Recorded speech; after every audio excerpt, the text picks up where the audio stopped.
with hearing. What does it mean? A person who still do not know why he or she does exist, it simply means they have not really experienced satisfaction in life.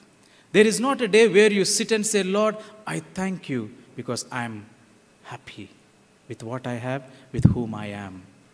If you're still craving to acquire this happiness, satisfaction, and you're looking for it here and there, could it be that you haven't yet found the reason for your existence? The fourth one is in verse 11, where it says, there is no remembrance of former things, nor will there be any remembrance of things that are to come by those who will come after. What is Solomon saying here? He says, those who do not yet discover their purpose in life, their life itself will seem insignificant. It's a cycle of futility, and nobody even cares. I read a story that happened in World War II in Hungary, in Nazi concentration camp. And one point, there were some workers working in a factory. They are prisoners. And the enemy came and bombed and blasted and destroyed the factory.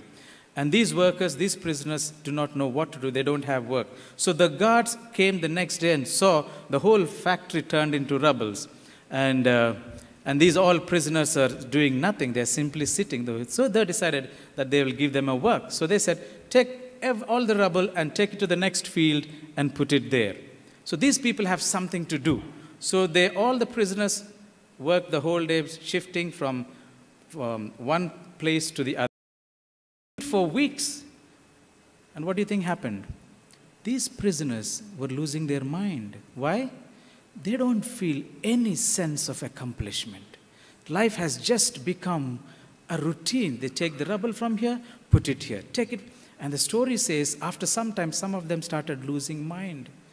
And they went in front of these guards and said, please shoot us. It is better that we die and not know why we exist.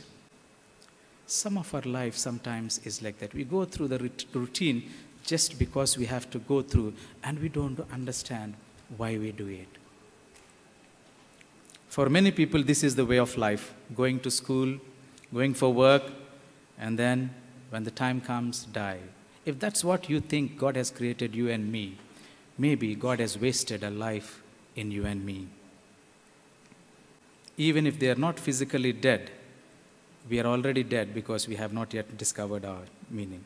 Research has shown that having purpose and meaning in life increases overall well-being and life satisfaction, improves mental and physical health, enhances resiliency and builds a self-esteem, and decreases the chances of depression.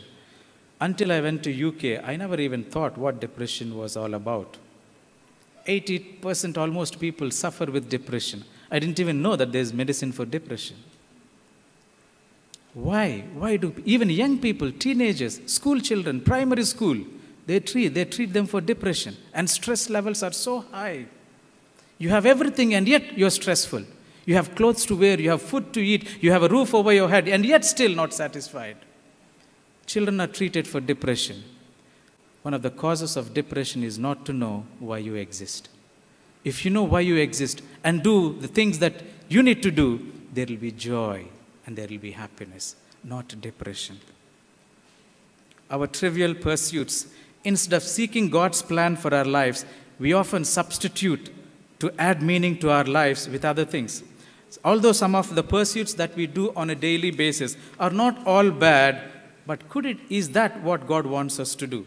Solomon tried to find meaning in his life by doing certain things, and see what he says at the end of it. Let's turn to the same chapter, Ecclesiastes chapter 1, verse 17, where it says, "And I set my heart to know wisdom, and to know madness and folly. I perceived that this also is grasping of the wind." Can you grasp wind in your hands? Solomon is a wise man. He was wise. He knew so much. And still he says, that is like grasping the wind in your hand. In other words, he's trying to say, you don't find purpose and meaning in life by the enlightenment or the knowledge that you acquire. Some people study all their lifetime. All that they know is to gain knowledge. but they never sometimes apply the knowledge in their own life.